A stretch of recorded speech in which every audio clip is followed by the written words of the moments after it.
नर्मदे हर, नर्मदे हर. नमस्कार मंडळी, शुभ सकाळ सर्वांना. आज आपल्या नर्मदा परिक्रमाचा आहे 7वा दिवस आणि आपण आज सकाळी सकाळी आलेलो आहोत महेश्वर घाटावर. अहिल्याबाई होळकर यांचा भव्य राजवाडा महेश्वर किल्ल्यामध्ये स्थित आहे. हा किल्ला नर्मदा नदीच्या काठावर असून मराठा वास्तुकलेचा सुंदर नमुना आहे.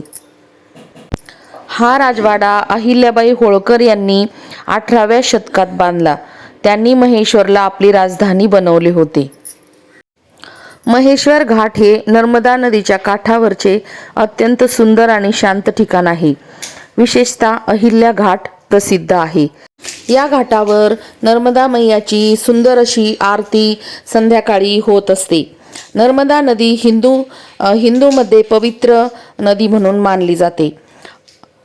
दगडी घाटांची भव्य रचना आहे. सूर्योदय व सूर्यास्तांचे मनमोहक दृश्य इथून दिसते आणि बोटिंगचाही आनंद आपल्याला घेता येतो. आपण आज पुण्यश्लोक म्हणून ओळखल्या जाणाऱ्या एका महान राणीच्या जीवनात प्रवेश करतोय. देवी अहिल्याबाई होळकरांनी भगवान शंकरावर अपार श्रद्धा आणि लोकसेवेची भावना ठेवून राज्यकारभार केला. त्यांची केदारनाथ पासून रामेश्वरम पर्यंत अनेक पवित्र स्थळे त्यांनी पुन्हा उभारली. मंदिरे, घाट, यात्रेकरूंकरिता धर्मशाळा बांधल्या. अहिल्याबाईंनी त्यांची दौलत आणि जहागीर शिवार्पण केली होती.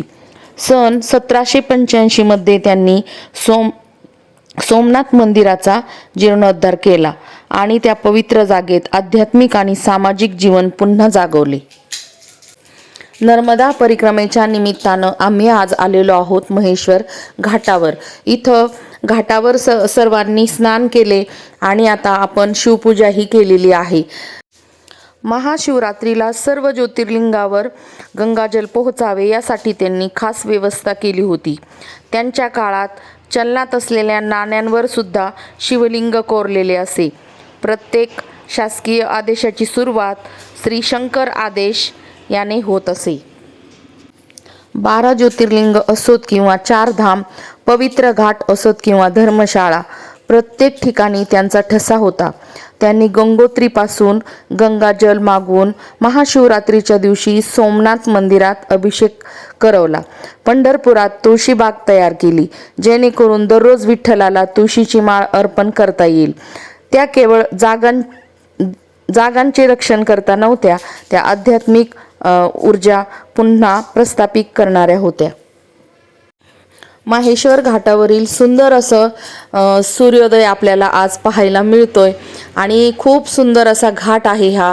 शिवलिंग ही इथं घाटावर भरपूर असे आहेत, तर आम्हीही शिवलिंगाचं दर्शन घेतलं. भाग्याशिवाय नर्मदा मैयाचे स्नान, नर्मदा मैयाचे दर्शन सहज होत नाही. घडण्याकरता देखील पाहिजे असेल तर विचार. कटवली आरती सर्वांनी. नर्मदा मैया की जय. अमर कंठ में विराजत राग पूजावत कोटि रतन ज्योति ओम जय जगदानंदे. मैया की आरती निशिदिन तो कोई पड़ गावे. मैया जुग जुग पड़ गावे. भजत शिवानंद स्वामी जपत हरि हर स्वामी मनवांचित फल पावे. ओ जय जगदानंदे, ओ जय जगदानंदे. मैया हरे हरे हरे कृष्ण कृष्ण कृष्ण हरे हरे. नर्मदे हर. बोला की मोठ्यानी नर्मदे हर. मातृगंगे हर. जटाशंकरे हर. ओम नमः पार्वती पते हर हर महादेव. नर्मदा मैया की कैसा है? रुद्राक्ष है जो सिक्का ना ऊपर घूमा है टाइम कितना दीवान होनी करवा अच्छे दिल से शर्मा यहाँ पे बेचती थी ना माला। हाँ, आप कहाँ है हो? बम्बई चली गई क्या? ले जाना ये का है ये पूजा में रखते मंदिर में रुद्राक्ष से माता राम। हाँ ये पाना कच्चा नहीं ये 1 रुपया गले वाला है नहीं ये थोड़ा ये 50 दे दे बोली कर आलेलो आहोत माहेश्वर घाटावर। तर आता इथे पूजा झाली आणि चाललोय अहिल्याबाई होळकर यांचा वाडा पाहायला। तर आपल्या पाठीमागच आहे पहा वाडा आणि इकडं मस्त असं घाट आहे। तर चला व्हिडिओ पूर्ण एन्जॉय करा स्किप न करता। आणि आम्ही दोघींनी घातलेले आहेत छान अशा सारख्या साड्या आज।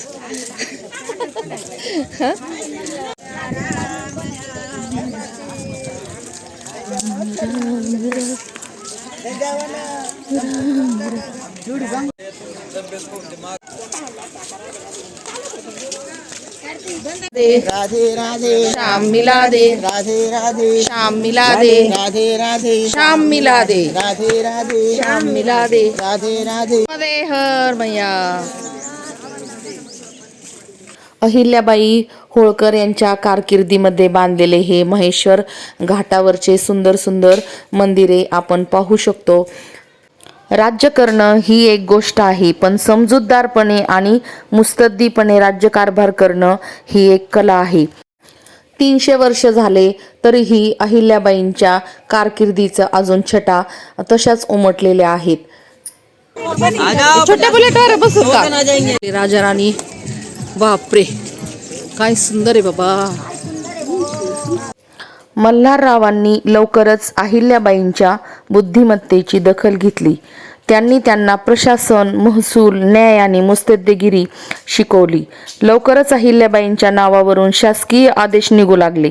पत्रव्यवहार, निर्णय आणि सुधारणा सगळीकडे राणीचा आवाज उमटू लागला। देवी अहिल्याबाईंची श्रद्धा केवळ मंदिरापुरती मर्यादित नव्हती, ती त्यांच्या प्रशासनाच्या प्रत्येक थरात सामावलेली होती, अगदी नाण्यांमध्येही। त्यांच्या काळात ज्या नाण्यांची निर्मिती झाली त्यावर शिवलिंग, सूर्य, नंदी, बेलपान, तुळस, त्रिशूळ यांसारखी प्रतीके कोरली गेली होती। ही केवळ चलन नव्हती, तर श्रद्धा आणि शासकीय सौंदर्यदृष्टीची प्रतीके होती। माहेश्वरच्या याच घाटावर आपल्याला नर्मदा मैयाचं एक सहस्रधारा म्हणून विक्राळ रूप इथं पाहायला मिळतंय। तर इथं आहे सहस्र अर्जुन मंदिर। तर अहिल्याबाईंनी त्यावेळी सहस्र अर्जुन मंदिरही महेश्वरमध्ये स्थापन केलं। भरपूर असे मंदिरं ठिकठिकाणी अहिल्याबाईंनी स्थापन केलेले आहेत। जय राम राम राम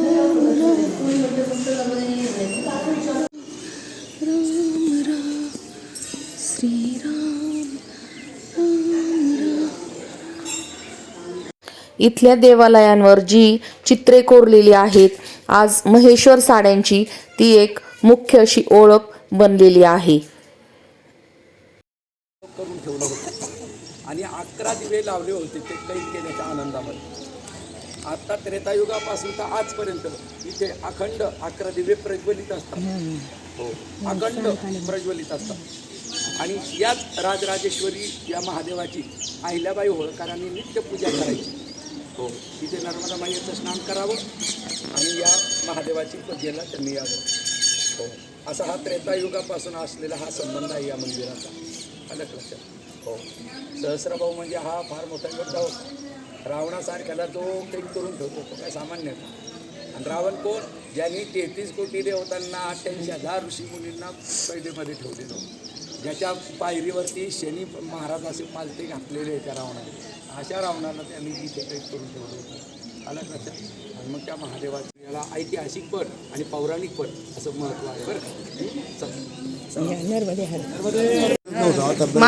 माहेश्वर घाटावर दर्शनाला आलेलो आहोत। इथं पहा आता अहिल्याबाई होळकरांचा वाडा आता आपल्याला पाहायला जायचंय। तर दर्शन घेतलं इथं महादेवाचं।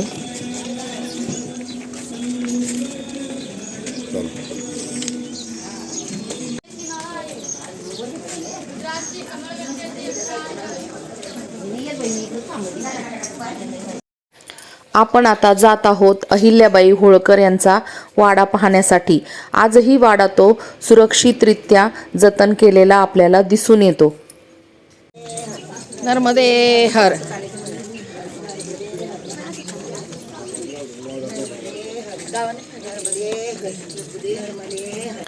वाड्यामध्ये प्रवेश केल्यानंतर आपल्याला पाहायला मिळते खूप जुन्या पद्धतीची अशी वास्तू.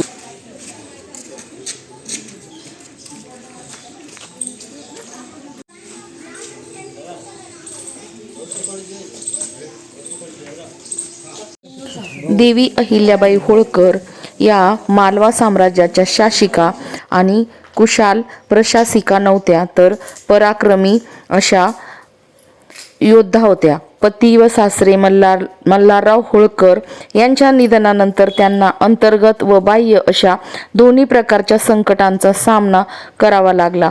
गोटाय म्हणतात ते जाम झालेलं आहे. तिकीट काढायचं वाडा पाहिला.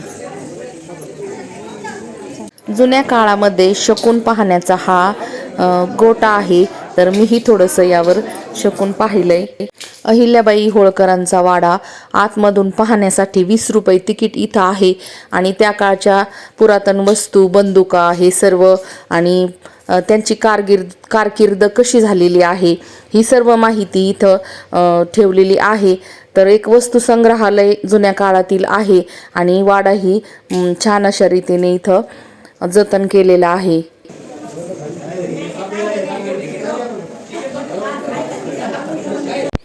सीना नदीच्या काठावर काही मुली खेळत होत्या. तेवढ्यात घोड्यांच्या टापांचा आवाज झाला आणि चोंडी गावातील शांतता भंग झाली. श्रीमंत बाजीराव पेशवे आणि सुभेदार मल्हारराव होळकर यांची फौज गावात प्रवेश करत होती. सगळ्याच मुली घाबरून पळाल्या, पण एक लहान मुलगी तशीच उभी राहिली. तिने वाळूमध्ये असलेल्या शिवलिंगाला स्वतःच्या शरीराने झाकले. ती मुलगी म्हणजेच अहिल्या. तिच्या धैर्याने मल्हारराव होळकर प्रभावित झाले आणि त्यांनी आपल्या खंडेरावासाठी तिचा विवाह प्रस्ताव दिला.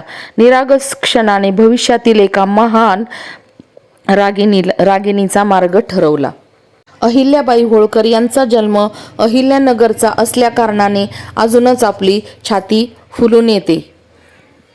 बातमी वाऱ्यासारखी पसरली. मानकोजी शिंदे यांची कन्या अहिल्या आणि पराक्रमी मल्हाररावांचे पुत्र खंडेराव होळकर यांचा विवाह निश्चित झाला. हा विवाह पुण्याच्या शनिवार वाड्यात ठरला. मराठा सामर्थ्याचं केंद्र काशीबाई पेशव्यांनी दोन्ही कुटुंबाचं जंगी स्वागत करण्याची तयारी केली. मल्हाररावांनी भगवान मल्हारी मार्तंडास सुवर्ण फुले अर्पण केली. एवढ्या माळा घेतल्या मी हिच्याकडून, है ना. अहिल्याबाई होळकर वाड्याजवळ खूप फोटोग्राफर आहेत, तर आम्ही पहा असे फोटो पण काढले. परत एक फोटो काढला आता मी, तर ते करून देतात लगेच. महेश्वरी साडी अहिल्याबाई होळकरांच्या.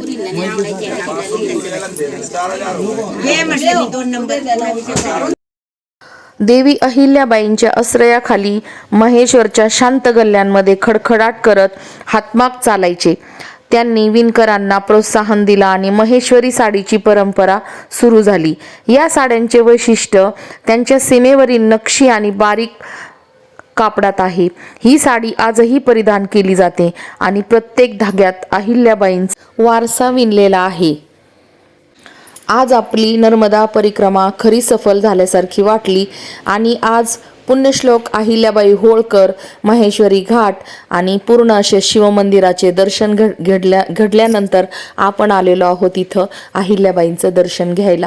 तर आज आपण पूर्ण अशी अहिल्याबाई होळकर यांची कारकीर्द आणि माहेश्वरमधील त्यांचा भव्य असा राजवाडा आणि तेथील भव्य असे मंदिरं आणि नर्मदा घाटावरील शिवालये हे सर्व आपण आज पाहिलेलं आहे.